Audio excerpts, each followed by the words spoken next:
Ladies and gentlemen, you motherfucking lusties, welcome to another episode of Love, Lust, and Badass. So I know we left you without a dope pod to step to, but we're back this week. What's going on, lady? Hey, what's happening? How's your week been? It's been all right. It's all Uh, right.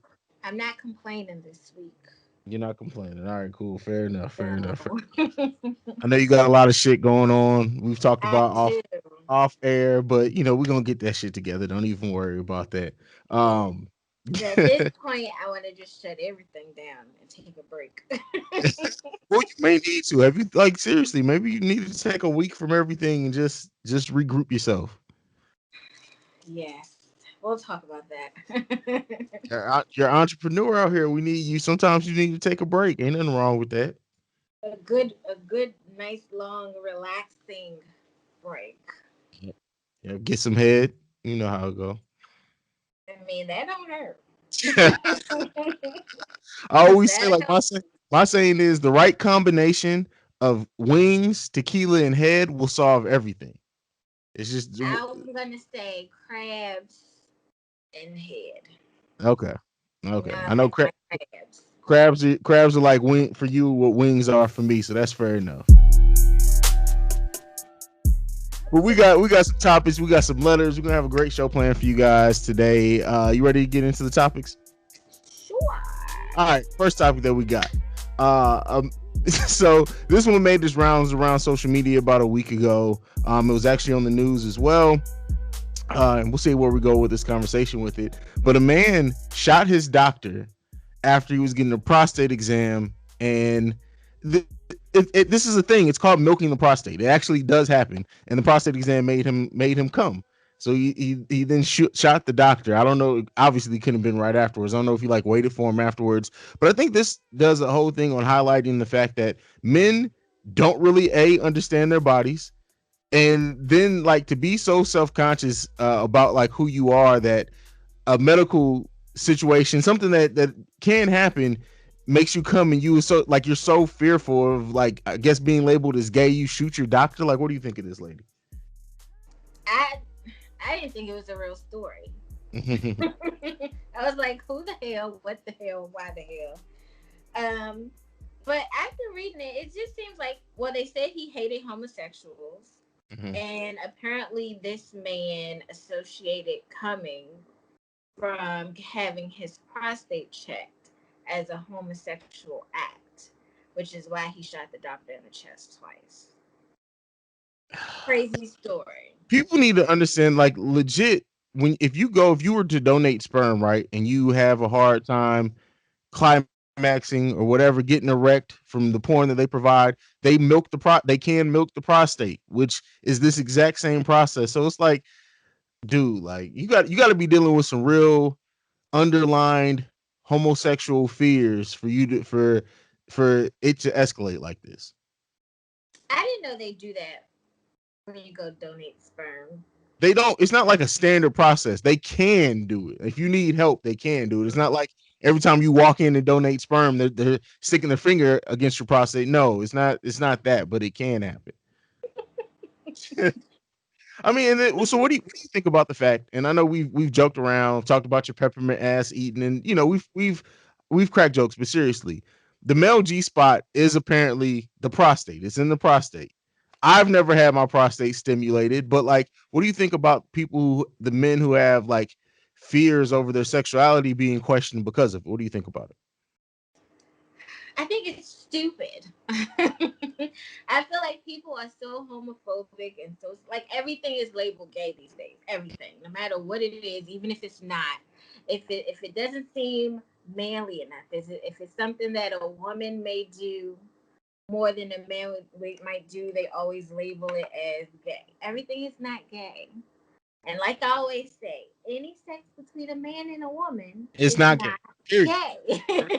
You can just let it go right there. Like, if it happens between a man and a woman, therefore it is not, it can't be gay. So like this Right. whole thing, like I said, I make jokes and stuff, like, but even people who like enjoy being pegged, like, that doesn't make you gay. You're doing it with a woman. It does not make you, if that's what you guys like doing in the privacy of your own home, fuck, get your prostate blown the fuck out. It doesn't make you gay. Like you're doing it with a woman. Like I don't know. Like you would think that, especially, and I see it so much from people in like our age range, right? Like I would expect that from like people coming right out of high school to like who don't understand and don't really have it all together sexually.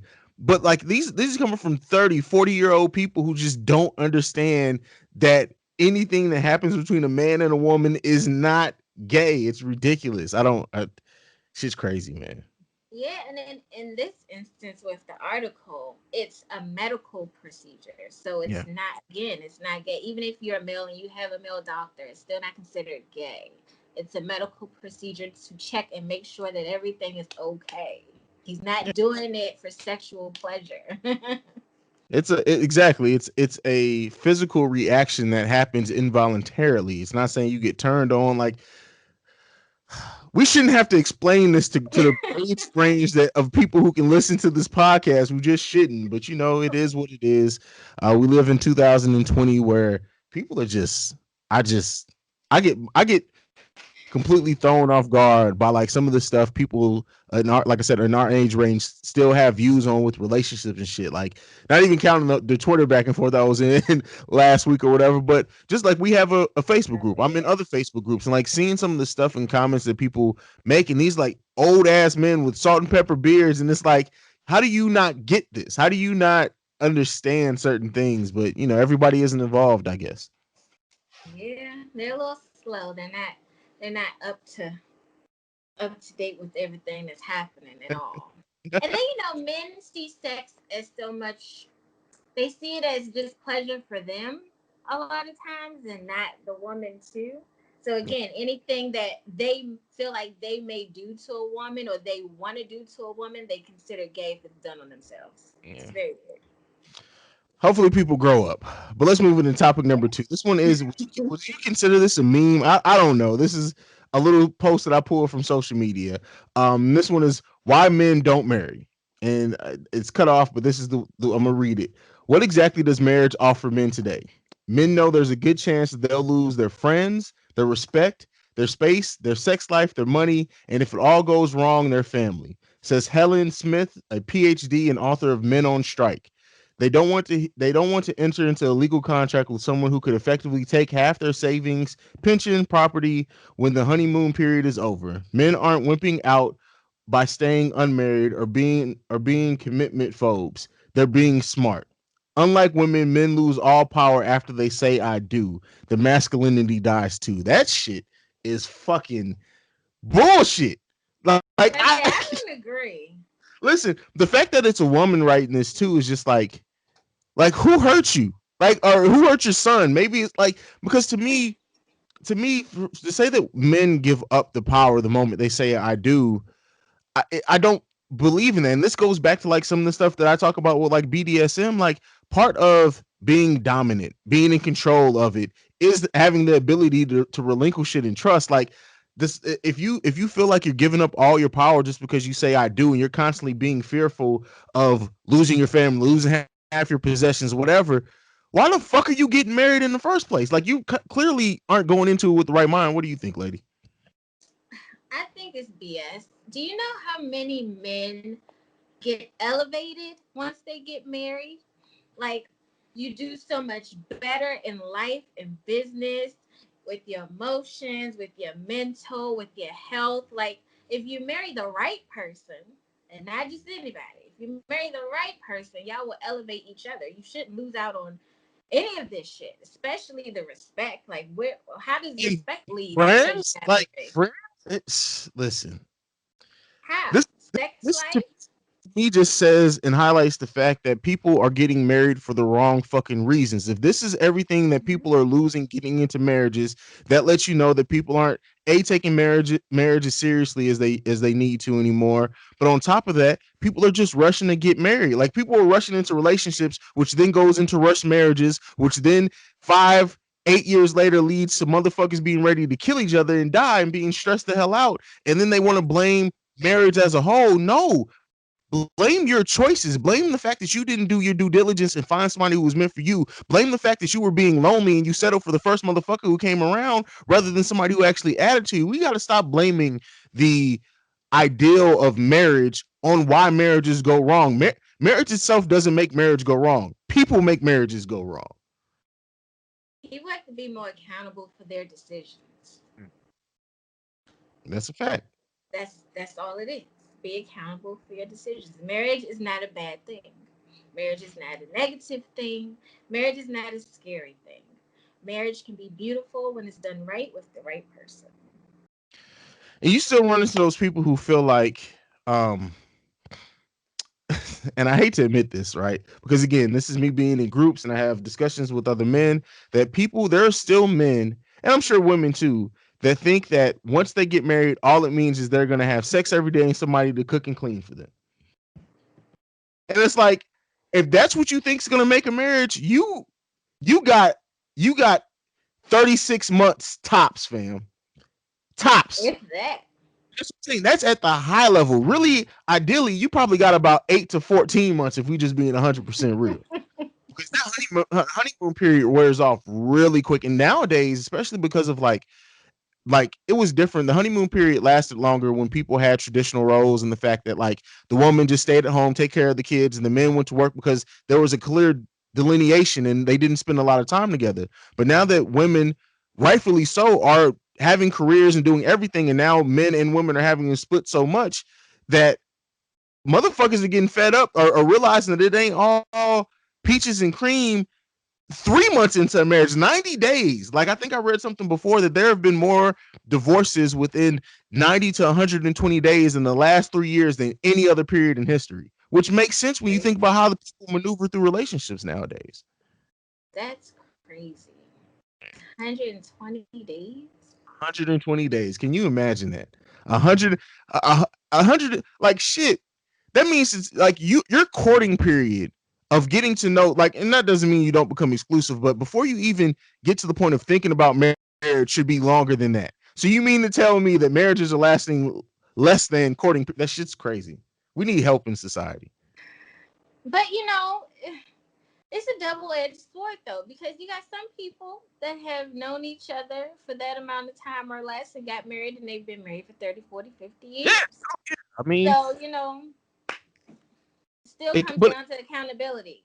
Pick the better. accountability and intent and being real with what you're getting yourself into. People like they don't even show their true selves a year into a relationship sometimes. Like how do you expect to make decisions and you still guarding part of yourself? It's that whole marriage conversation, because like you're right, people have fucking gotten married after dating for 60 days and been married, Yep. like you said, the rest of their lives, have never looked back, never thought about divorce. You got people who date for 5 years or who been together, living together for 5, 6, 7 years, get married within a year, getting married, they're divorced. Yep. I don't understand that. We live in a cold world, Tia. Cold. Topic number 3. This is where we're getting the last 2 questions that were presented to us. This first one I like. Would you rather be wanted or needed? I'm gonna let you answer this one first. I'm kind of taking the first 2 and just ran off at the mouth. So go ahead and answer this one. I don't want to be needed. Been there, done that. When you're needed, it's like the person can't do shit without you. Like I need you for everything. I don't want to be needed for everything. I need you to be self-sufficient, and I need to be an added bonus to your life. So I'd rather be wanted.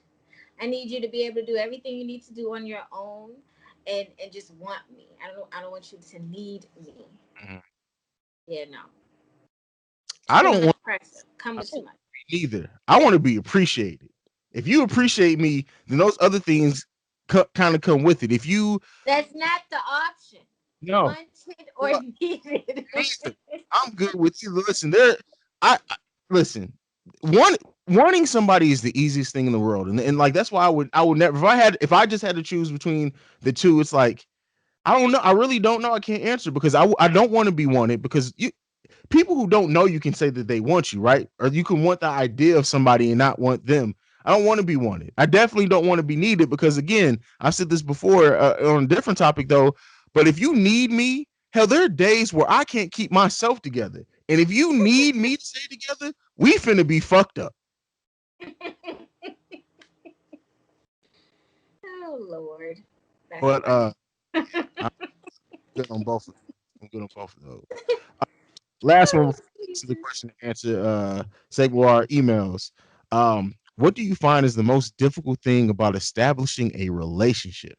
I'm gonna just add in 2020 off that, but what do you think it is? Intent, Mm, intent. That's the most difficult thing. Like, what are your intentions? Are they good intentions? Are they bad intentions? And then what kind of relationship would you like to establish? Do mhm, you want to establish a sex relationship, a romantic relationship, like where we're actually together and we're working and we're building? Even with friendships, like what are your intentions? Intention is hard and is difficult because everybody don't have the best ones. And what else? Let's see. I'm gonna stick with that for now. mhm. Okay. Okay. Um, it's the hardest thing about establishing a relationship. That's a good one. Yeah, it is. I was like getting on the same page, right? Aligning Yeah. and because I think like certain both men and women, everything I say is men and women, is that we have a habit of hearing sometimes or taking things the way we hope that they're going to go or taking things the way we want to, even if somebody is communicating exactly where they are, we then add our own interpretation on it, which is natural. I'm not trying to vilify that. That's natural. But then it hurts us from getting on the same page with that because you know if we can't establish us being on the same page about what both of us want without putting our own twist on it, it makes it hard to establish anything in my opinion. I think also like um checking your feelings. I think for a lot of, not necessarily for me, but like people, especially, I don't know if it's because I'm in podcasting, because I'm in the public eye, but I'll say for me a big part of it is people just getting out they motherfucking feelings. Like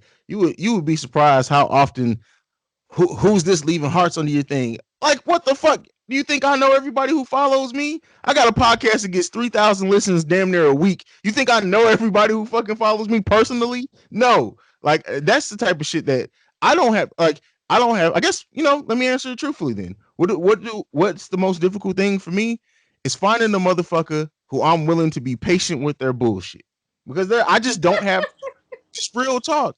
Where I'm at right now, I am at the happiest I have ever been in my life. And for me to try to add anyone to that, you need to be adding or bringing something positive in. The moment you bring any type of negativity my way, and I don't have any negativity going on right now, you got to go. And I don't have much leeway with that. Maybe that's a bad thing on my part, but it's where I am right now. I ain't got time for this shit. You know what? I heard something the other day. I watch a lot of Black Love. I love Black Love, the Mhm. TV show. And someone said you can't show grace if you can't give grace if you've never been shown grace.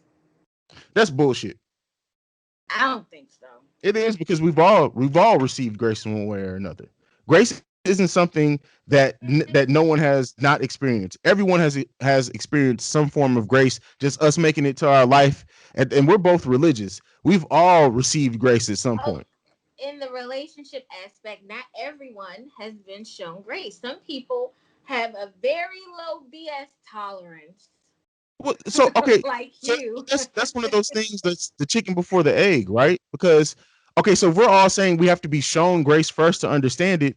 Who was the first person to show grace? Like, no, I still don't agree with that. Grace is something that I won't. I'm not saying it's not learned, but you shouldn't have to be given it to understand the importance and the concept of grace. I don't believe that at all. I can't get with that.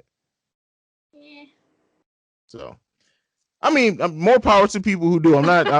I'm saying where I am in my life. I'm not trying to shit on anybody else's feelings. I'm just saying my feelings on it is no. I don't, But I'm not with it. here's, here's the question. What would you consider bullshit when it comes to someone else? And the things that you consider BS, are they the same things that you might have done or said to them that they had to give you grace on?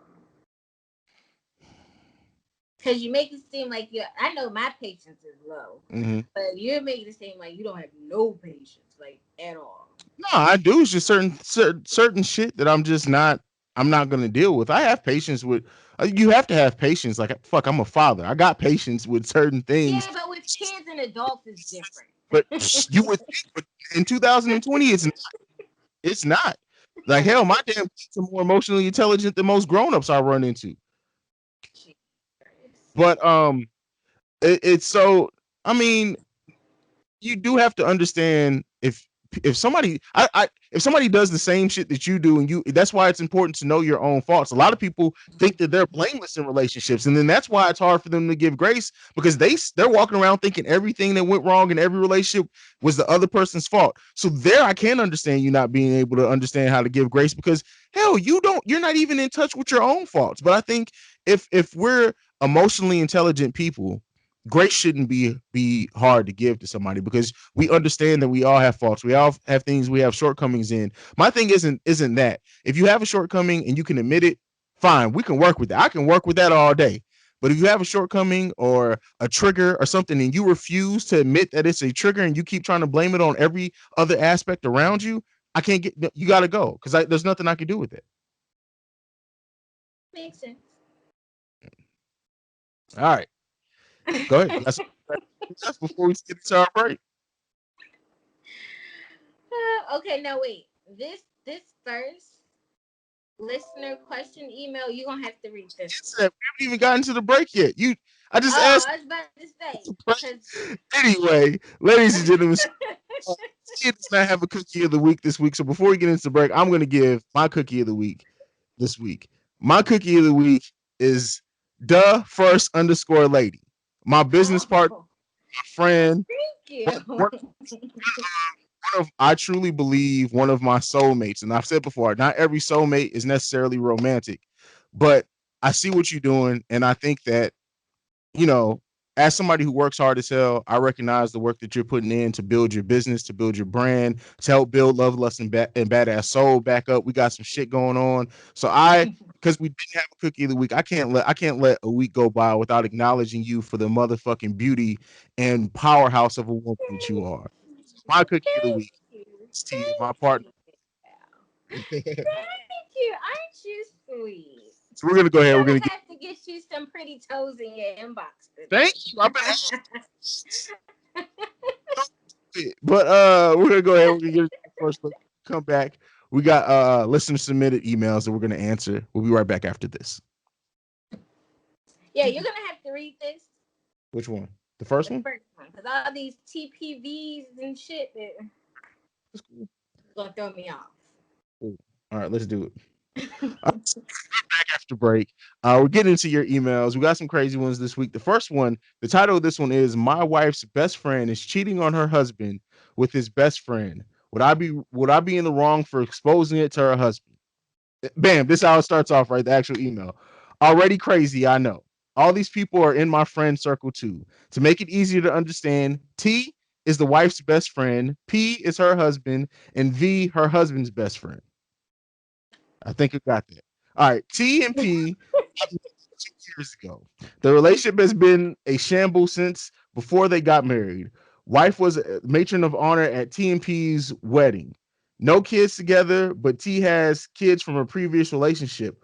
Oh wow, you cheating with the matron of honor? Anyway, we'll get into this.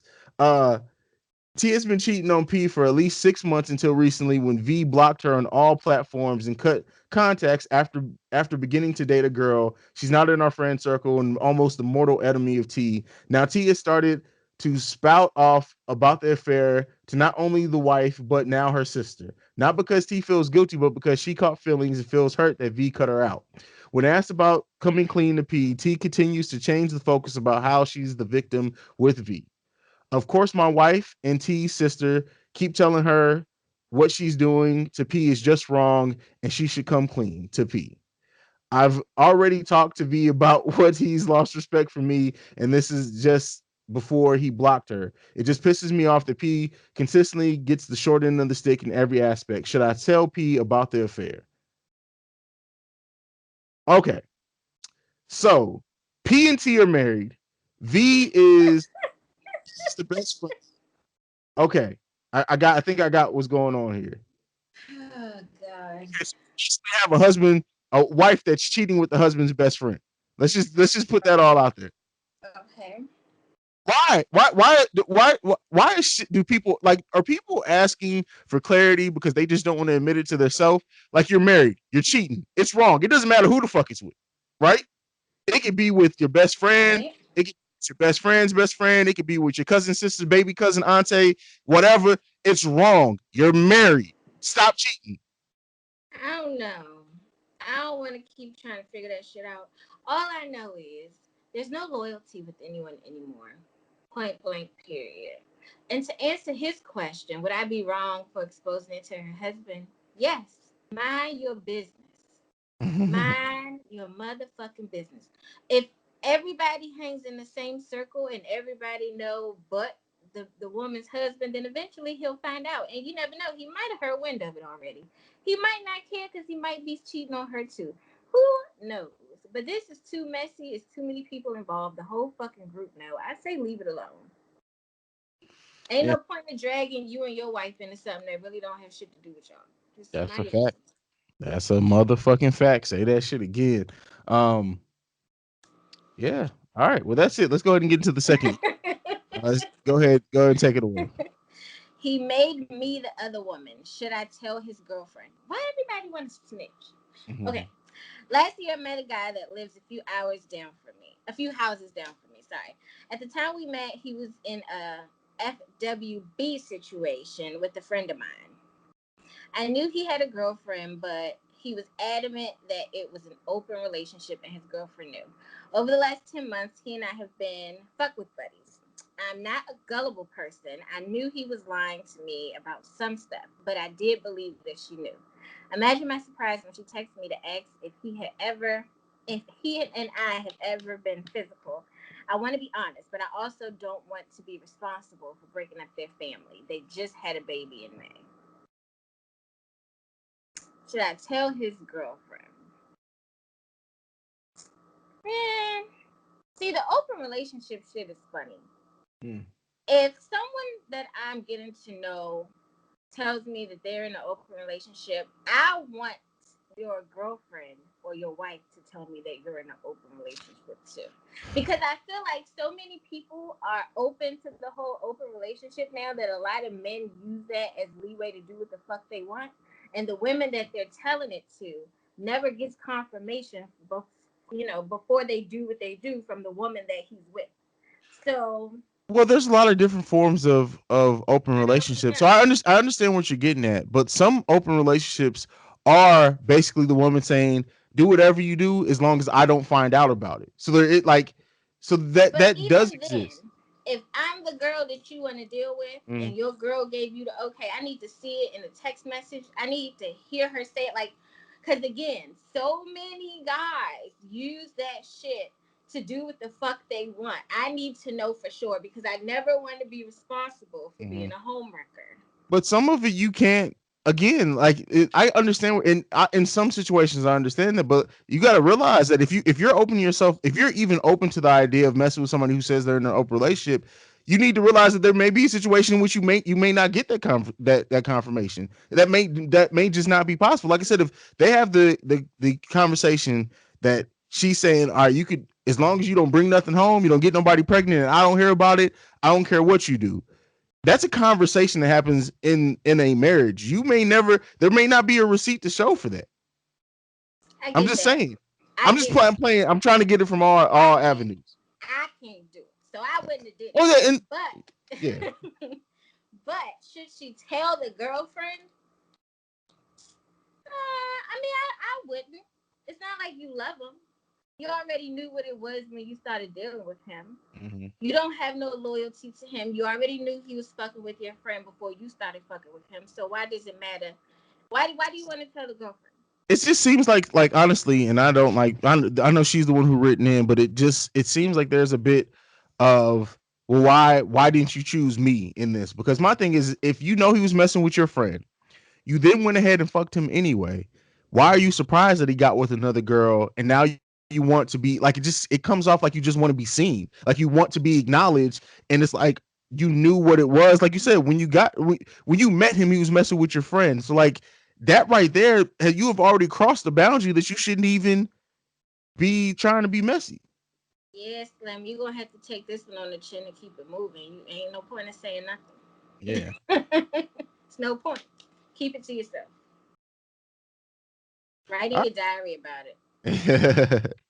Yeah, I don't know what to like. People like but this is why people need to acknowledge and admit that if you can't handle a friends with benefits type situation, don't get in one. So many people get in it like hoping, and she didn't say that in her email. This is just my thoughts on it in general. Is that people get into situations like this and then hope in the back of their mind, well, eventually we're going to get together. Eventually he'll want to be with me, and then they get in their feelings when it don't happen. And that's why you need to like, if you can't handle being a friend with benefits, don't stop doing it. Like, stop doing it and thinking, oh well, that's what people my age are doing, or XYZ. People get caught up so much in thinking that they should be okay with something, then just admit, I'm not okay with it, so I'm not gonna do it. Like, what? What's the old saying? You lose them how you get them. Yeah, that's the old saying. Yeah, There remember that, lady. you Keep it go. to yourself. All right, one last email before we go for the night. This one's a fairly lengthy one. Well, not really. It's a lot of paragraphs, but the paragraphs are pretty short. This one is titled, "My girlfriend of 7 months feels so attached to me. Is this normal? Is this healthy?" Did you write this? No, no. I'm just It kidding. sounds like some shit that I was sure reading that. Like, this definitely sounds like some shit I would feel. In a relationship for 7 months, even though I'm in my mid 20s, this is my first relationship that I've been fully official, meet the families, etc. So you should already know that's not me because I ain't meet nobody's family. But so unfortunately, I don't quite have anything to base it off of. I'm a guy that's legitimately quite busy with a career, job, outdoor hobbies, studying for a professional exam, having my own apartment, etc. My girlfriend has a professional job, but she lives with her parents and doesn't really have the same hobbies or active lifestyle. My girlfriend, despite her many other good qualities, has been pushing me in terms of how much time we spend together. Here are some of the examples of the level of attachment she displays, and honestly, me struggling to keep up. She could legitimately snuggle me in bed all day. She comes over 3 or 4 nights a week and pretty much the whole weekend. If she had it her way, we would literally be lie in bed kissing and snuggling all the time. I know this sounds great, but it often means missing out on other things. She gets frustrated if I have to leave for some time, even when it's I'm going to the gym for an hour, then stop for a haircut. Acts very dramatic when she has to leave. 9:30 p.m. on weeknights, tends to drag it out a long time. ETC. He uses ETC a lot. Like, He does. come on now, you're overusing the ETC, isn't it? Like, damn it. She's very dramatic about our relationship. We often end up doing a wide range of activities together. She's not active at all, which does differ a lot from what I do for fun. Again, this isn't meant to seem cold. My girlfriend is amazing. I think I love her, but at times it just feels like too much. What do you think of this? It sounds like too much. Nigga, you already know for me, that shit made my skin crawl reading that shit. First of all, nigga, I ain't got time to be laying in, like, I got shit to do. First of all, like, this shit's people get into these, especially if it's their first relationship, serious relationship. People think and have this idea that, the typical TV, the teen, like, TV show relationship where we just lay and we just look in each other's eyes and all that shit. All that is not how real life relationships work when you're an adult. Like, the time that people get, I think I read before that couples, I think it was with kids though, but married couples with kids typically only get 3 hours of quality time together a week. A week. Now, again, I think that was married couples with kids. So that differs a little bit. But you got to think, like, this whole thing of spending a lot of time together, that shit is not realistic all the time. Like, it should be about making the time you do have together quality time more so than trying to artificially lengthen that time by not getting shit else done in life. Life just doesn't work that way. What do you think? Hmm. Mid 20s, 7 months. She's bored. She doesn't have anything to do to keep her occupied outside of you and work. He says that she doesn't have an active lifestyle and any other hobbies. Like, where are her friends? Is she close to her family? Like, help encourage her to find a hobby. Mm-hmm. And you say you think you love her. Even if you do love her, would this be too much for you on a day-to-day basis? Like, you have to ask yourself that. just tell her, like, hey, I like you. We spend a lot of time together, but you're here a lot. I'm not used to this. I like my space. So maybe if you keep coming over, you have to leave on time. You know, I'm studying for my exam. If we decide to get married, I have to take care of you, right? How am I do that if I fail my exam? Give me my time and space to do what I need to do to make sure that I'm okay, and in turn, you are okay. But I feel smothered, and I need some space. And I think it's important to set your boundaries, like, right? People get afraid to set boundaries in a relationship because they think it's going to turn the person away. But at the end of the day, if that's the time that you need, you have to set that boundary, because you're not going to be happy in the long run just ignoring it. I also think that, even if you say, well, if you want to come over here, you have to understand, like, I'm fine with you coming over here, but there are going to be times where I'm doing something else on the phone, doing this for my business or whatever, and you're going to have to just learn to be okay with being in the same room with me and being around each other, not necessarily just totally engulfed in each other. Now, on the flip side of that, there is still important. It's important to schedule that one-on-one time to make sure that she's getting that, and you guys are getting that to build your relationship. But at the same time, like, you gotta have time for other things. Like, people who think that you get in a serious relationship and that's all that engulfs your life, that's why people end up resenting and hating each other a few years later, because that's just not the way. It's not the way the shit works. It does not work that way. Yeah, if he doesn't nip this in the bud, he's going to resent her too. And then every little thing that she does is going to annoy the fuck out of him. Yep. And then he's just going to blow up, and she's not going to understand where it came from. So you might as well tell her now. There you go. Period, point blank. That's it. That's it. We ain't got nothing left. You got anything left? No, nothing left. Oh, check out Ladi Haven. www.ladihaven.com. All of our summer and spring stuff from earlier this year is going on sale. So check it out. No code necessary. It'll be on sale later on tonight. All right. Well, there you go. Check it out. Make sure you check out Ladi Haven, fellas. The fellas that are listening, you get your lady something from Ladi Haven. They'll love you for it. So yeah, I think that's it. I want to thank people. I know we missed the episode or whatever, but we got some shit coming, and it's going to be so beautiful next month. Next month is going to be so amazing for us. It's going to be crazy. Our 3-year anniversary, even though T, I know you've been on the podcast. Have we been doing this 6 months together yet? They're about June, I think. It's June. Okay. So yeah, about 4 months together. But the 3rd-year anniversary of the podcast is the 18th of October next year, and we got some shit coming. So I'm really excited for everything that we got going on. Me and Lady are working hard behind the scenes. So like I said, when you see us on social media, big up Lady. She has been working tirelessly, and I don't mean to put her business out there, but my love been stressed out a little bit. So I want people to lift you up. She needs the love, the prayers, all that shit. Lift Lady up for me, because we're a two-headed monster here, and if one head ain't right, we're not right as a unit. So I need y'all to fill into to Lady so that she can be renewed and refreshed, and we can keep this podcast going. Amen. All right. So that's out in prayer. Pastor Hayes. See, why Pastor Hayes? Go ahead, give me your social media so we get the help. Catch me at the First Lady DAFIRST_LADI on Twitter. I'm getting a lot of more followers on Twitter. And on Instagram. There you go. You can follow me at CEO Hayes, the CEO HAIZE. You can follow us collectively at Love Lust and BAS. You can send us any feedback, questions, comments, concerns, lovelustandbas@gmail.com. And then lastly, if you want to leave us a voicemail, you can do so at 614-547-2039. We are the best adult podcast in the land, and we out this bitch. Peace. Bye. This has been a presentation of the Break Media.